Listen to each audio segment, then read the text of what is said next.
मुख्यमंत्री विष्णुदेव साय की अध्यक्षता में हुई कैबिनेट की बैठक में कई महत्वपूर्ण फैसले लिए गए जो छत्तीसगढ़ के विकास को नई दिशा देंगे। इन फैसलों में शिक्षा, ऊर्जा, वन्य जीव संरक्षण और स्थानीय उत्पादों को बढ़ावा देने जैसे कई अहम क्षेत्र शामिल है।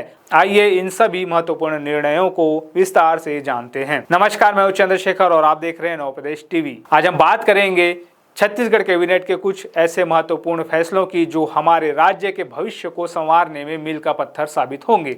मुख्यमंत्री विष्णुदेव साय की अध्यक्षता में हुई हालिया बैठक में कई ऐसे निर्णय लिए गए हैं जिनसे हर वर्ग को फायदा मिलेगा, चाहे वो हमारे आदिवासी भाई बहन हो, बिजली के उपभोक्ता हो या फिर वन्य जीवों के संरक्षण के प्रति जागरूक नागरिक। सबसे पहले बात करते हैं शिक्षा के क्षेत्र में लिए गए एक बेहद संवेदनशील और महत्वपूर्ण निर्णय की। हमारी मंत्रिपरिषद ने अनुसूचित जनजाति और अनुसूचित जाति सूची में तकनीकी कारणों से शामिल होने से वंचित जातियों को सुविधाएं प्रदान करने का फैसला किया है। इस फैसले के तहत डिहारी, कोरवा, बघेल छतरी, संसारी उरांव और पविया समाज के विद्यार्थियों को अनुसूचित जनजाति के समतुल्य सुविधाएं मिलेंगी। वहीं डोमरा जाति के विद्यार्थियों को अनुसूचित जाति के समतुल्य राज्य मद से छात्रवृत्ति और शिष्यवृत्ति प्रदान की जाएगी। इतना ही नहीं, इन्हें छात्रावास आश्रमों में स्वीकृत सीट के अधीन प्रवेश की भी सुविधा मिलेगी। मंत्रिपरिषद ने छत्तीसगढ़ में अक्षय ऊर्जा को बढ़ावा देने और बिजली उपभोक्ताओं को आर्थिक लाभ पहुंचाने के लिए प्रधानमंत्री सूर्य घर मुफ्त बिजली योजना के अंतर्गत एक बड़ा फैसला लिया है। इस योजना के तहत घर की छतों पर सोलर रूफटॉप संयंत्र लगाने पर राज्य सरकार द्वारा उपभोक्ताओं को वित्तीय सहायता दी जाएगी। यह सहायता केंद्रीय वित्तीय सहायता के अतिरिक्त होगी। इसका मतलब है कि आपको डबल फायदा मिलेगा। 1 किलोवाट प्लांट के लिए आपको कुल 45,000 रुपए की सहायता मिलेगी। इसमें 30,000 रुपए केंद्रीय सहायता और 15,000 रुपए राज्य सहायता शामिल है। 3 किलोवाट या उससे अधिक के प्लांट के लिए आपको कुल 1,08,000 रुपए की मदद मिलेगी। इसमें 78,000 रुपए केंद्रीय और 30,000 रुपए राज्य सहायता होगी। सोचिए यह कितनी बड़ी बचत है। तो अगर आप भी अपने घर को सौर ऊर्जा से रोशन करना चाहते हैं तो यह आपके लिए सुनहरा अवसर है। मंत्रिपरिषद ने वन्य जीव, खासकर बाघों के संरक्षण और इको पर्यटन को बढ़ावा देने के लिए छत्तीसगढ़ टाइगर फाउंडेशन सोसाइटी का गठन करने का निर्णय लिया है।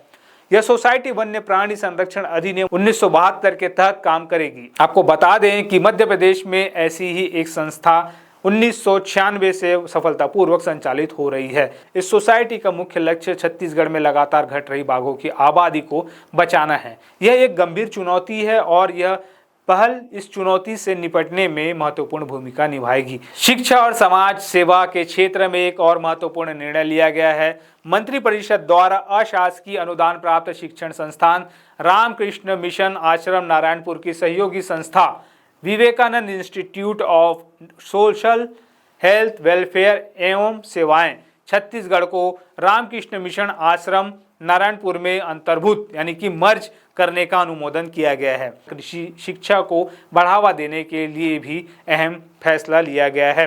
उद्यानिकी महाविद्यालय, उद्यानिकी विश्वविद्यालय की स्थापना के लिए बेमेतरा जिले के साजा तहसील अंतर्गत बेल गांव में राजगामी संपदा की 94.290 हेक्टेयर भूमि में से 100 एकड़ भूमि उद्यानिकी विभाग को निःशुल्क प्रदान करने का निर्णय लिया गया है। यह छत्तीसगढ़ में बागवानी शिक्षा और अनुसंधान को एक नई दिशा देगा। एक समर्पित उद्यानिकी महाविद्यालय की स्थापना से छात्रों को आधुनिक कृषि तकनीकों का ज्ञान मिलेगा, जिससे राज्य में बागवानी क्षेत्र का विकास होगा और किसानों की आय में वृद्धि होगी। अब बात करते हैं हमारे स्थानीय उत्पादों और महिला सशक्तिकरण से जुड़े एक शानदार निर्णय की। जशपुर जिले में महिला स्व सहायता समूहों द्वारा हर्बल व महुआ चाय जैसे पारंपरिक उत्पाद जशपुर ब्रांड के तहत तैयार किए जा रहे हैं। इन उत्पादों को व्यापक बाजार उपलब्ध कराने और विपणन को बढ़ावा देने हेतु इस ब्रांड को राज्य शासन अथवा CSIDC को हस्तांतरित करने के प्रस्ताव का मंत्रिपरिषद ने अनुमोदन किया है।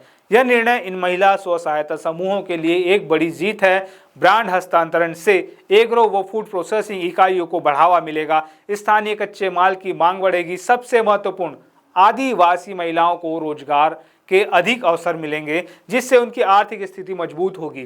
ट्रेडमार्क हस्तांतरण से राज्य पर कोई अतिरिक्त वित्तीय भार नहीं पड़ेगा, जो इस पहल को और भी आकर्षक बनाता है। मंत्रिपरिषद ने एक संवेदनशील और महत्वपूर्ण निर्णय लिया है। यह शहीद पुलिसकर्मियों के सर्वोच्च बलिदान को ध्यान में रखते हुए अनुकंपा नियुक्ति हेतु जारी एक जय पुनरीक्षित निर्देश 2013 की कंडिका 13(3) में संशोधन करते हुए निर्णय लिया गया है कि नक्सली हिंसा में शहीद पुलिस सेवकों के प्रकरण में उनके परिवार के किसी भी पात्र सदस्य, महिला या पुरुष को विकल्प के आधार पर पुलिस विभाग के अलावा किसी अन्य विभाग में राज्य के किसी भी जिला संभाग में अनुकंपा नियुक्ति दी जा सकेगी।